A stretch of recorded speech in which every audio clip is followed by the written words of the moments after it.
có ai cần có cần ngàn nghìn tiền thếนะ tiền bị chiêu ក្នុងភូមិយើងហេតុអីយើងបងប្អូនយើងខាងជនជាតិអត់ថាជនជាតិគ្រឿងជនជាតិប្រៅជនជាតិឡាវជនជាតិខ្មែរហើយកប់កន្លែងទឹកដីយើងអត់បានដោយសារអីដោយសារតបណាមនុស្សក្រៅភូមិមកកប់លុបភូមិផ្សេងអញ្ចឹងអត់មានទេអ្វីនៃយើងតាំងពីមុននឹងតបដោយសារប្រកាន់រឿងទឹកដីបាទមិនប្រកាន់រឿងមនុស្សដូចគ្នាទេយើងប្រកាន់ទឹកដី บ่ទឹកដីមកតំបន់នេះគ្រប់គ្រង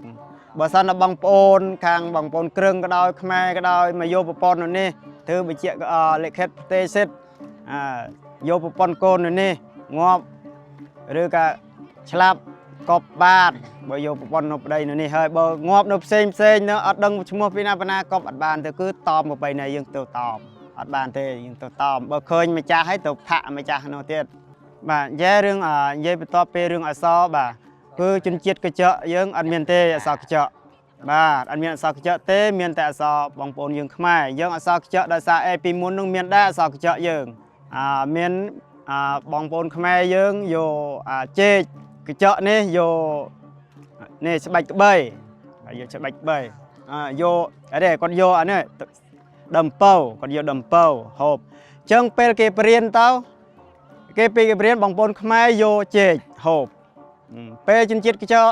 ជនជាតិដើមភាគតិចកញ្ចក់នេះឬក៏ច្រាយគាត់យកត្រានោះអំពៅញ៉ាំអំពៅផ្លេចអស់អត់ស្ដាប់គេបរៀនណាដល់ផ្លេចអស់ពេលគេចែកចែកក្តាស់អសរហ្នឹងបងប្អូនខ្មែរយកក្តាស់ស្បត់ហ្នឹងបងប្អូនជនជាតិចង់យកតែថាគិតថាក្តាស់ហ្នឹងបើត្រូវទឹកអាចនឹងលួយអញ្ចឹងអត់យកទេអញ្ចឹងគាត់យកស្បែកក្បីណាយកស្បែកក្បីនោះក្រាស់ ហើយត្រូវទឹកអត់លួយទេអញ្ចឹងគាត់យកស្បែកក្បីហើយទុកយកមកដល់ផ្ទះយកដល់ផ្ទះហើយគាត់ទុកណាហើយគាត់ទុកគាត់ហាលឲ្យឈ្ងួតហើយហាលទៅគាត់អាឡៃទៅអង្គុយលេងឆ្កែនោះយកពំស៊ីតបាតអញ្ចឹងវាអត់មានតែអសរសាសកញ្ចក់អស់ត្រឹមហ្នឹងវាដាច់អត់មានទេបាទអត់មានគឺយើងចាំតគ្នានិយាយតគ្នាអត់មានអសរទេព្រោះអស់ត្រឹមឆ្កែវាពំទៅ រឿងឆែនមន់មើលទៅនឹងគេលក្ខណៈតាមជឿតាមបៃណៃអត់ថាបៃណៃយើងមើលទាគ្រូទាបុរាណយើងឃើញថាត្រូវកាប់មន់អញ្ចឹងយើងកាប់មន់សែនបើយើងអត់សែនទេខ្លាចឲ្យអ្នកឈឺនឹងអត់ជាអញ្ចឹងយកមន់នឹងសែ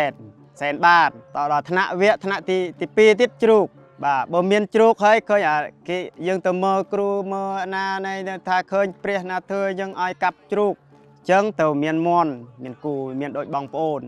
មន់ជ្រូកឲ្យបងប្អូនអញ្ចឹងមានមន់មានជ្រូកមិនសែនរួច